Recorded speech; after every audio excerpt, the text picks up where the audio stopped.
સુરત શહેરમાં રથયાત્રા અને તહેવારોની ધ્યાનમાં રાખી કાયદો અને વ્યવસ્થા જળવાઈ રહે તે માટે સુરત ક્રાઇમ બ્રાન્ચે ઓપરેશન રેમ્બો હાથ ધર્યું છે। આ ઓપરેશન અંતર્ગત શહેરના અલગ-અલગ વિસ્તારોમાં અસામાજિક તત્વો અને રીઢા ગુનેગારો સામે કાર્યવાહી કરવામાં આવી છે।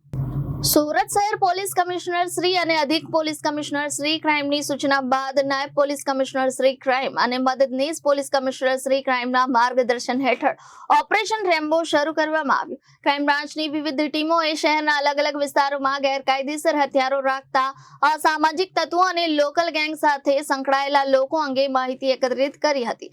તપાસ દરમિયાન Rambo knife, button knife, pocket knife, dragon knife અને ટેક્ટિકલ નાઇફ જેવા પ્રતિબંધિત અણીદાર હથિયારોની માહિતી મેળવી દરોડા પાડવામાં આવ્યા હતા। આ કાર્યવાહી દરમિયાન પોલીસે 100 થી વધુ અણીદાર ચપ્પાઓ જપ્ત કર્યા છે તેમજ 70 થી વધુ અસામાજિક તત્વો સામે ગુજરાત પોલીસ એક્ટ હેઠળ કાયદેસરની કાર્યવાહી હાથ ધરવામાં આવી છે।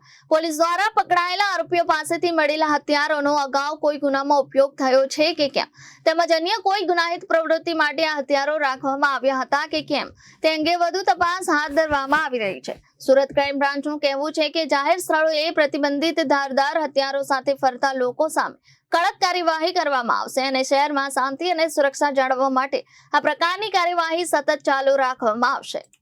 Bureau report, Janadesh news, Surat.